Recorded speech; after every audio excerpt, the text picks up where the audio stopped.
France Gall, pourquoi elle n'a pas voulu cacher son cancer du sein au début des années 90. Une guerrière. C'est ainsi qu'aimait se définir France Gall, décédée ce 7 janvier. Vrai qu'elle aura bravé les pires épreuves. Son cancer du sein, survenu 1 an après la mort de Michel Berger, en fit une. Ce devaient être des retrouvailles avec le public. 6 mois plus tôt, au cœur de l'été 1992, la mort de Michel Berger, victime d'une crise cardiaque, l'avait déjà contrainte à annuler les concerts qu'il prévoyait d'assurer à deux, portés par le succès de leur album Double Jeu. Résiste, prouve que tu existes. Après avoir enterré le père de ses enfants Raphaël et Pauline, France Gall s'était raccrochée à ses notes. Courageuse, elle avait décidé de remonter seule sur scène. Le retour dans la lumière et en musique était prévu à Bercy. En ce début d'année 1993, à quelques semaines d'honorer ses engagements, une ombre vient la rattraper. Le diagnostic des médecins est sans appel, cancer du sein. Une opération est fixée au mois d'avril, soit 2 mois avant ses premiers concerts parisiens. France Gall est à nouveau frappée dans sa chair, obligée au silence et à la convalescence.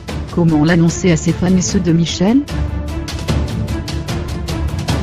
En 2004, dans un grand entretien avec l'Express, la chanteuse s'était souvenue « Quand j'ai eu mon cancer, mon premier réflexe a été de le cacher, il y a toujours ce sentiment un peu honteux devant la maladie. » C'était en 1993, je devais annuler mon spectacle à Bercy, et mes amis me poussaient à me faire plâtrer une jambe pour ne pas alimenter les conversations de comptoir. J'ai dit la vérité. Pourquoi mentir ?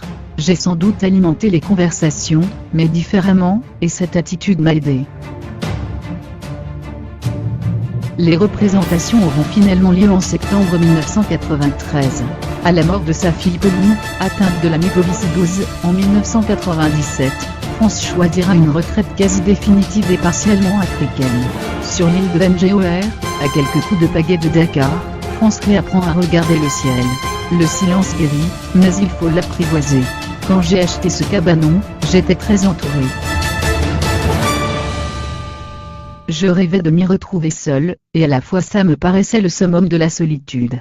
Désormais, lorsque je suis dans cette maison sans électricité à laquelle on n'accède qu'en pirogue, je vis dans un autre temps, seul avec mes livres, face à l'Atlantique. Je vis dans l'instant, sans peur du lendemain, confia-t-elle toujours à l'Express, en 2004. Précisant, si je devais revivre ma vie d'artiste, je la revivrais. Ma vie tout court, c'est autre chose.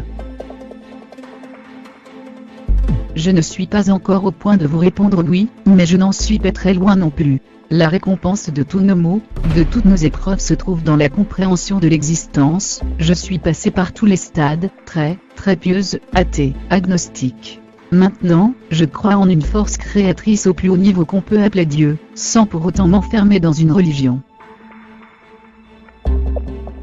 En 2015, le crabe est revenu. France statue, laissant chanter à une nouvelle génération ce refrain, cet hymne, résiste, prouve que tu existes. Elle aura résisté, avec courage, jusqu'à ce 7 janvier.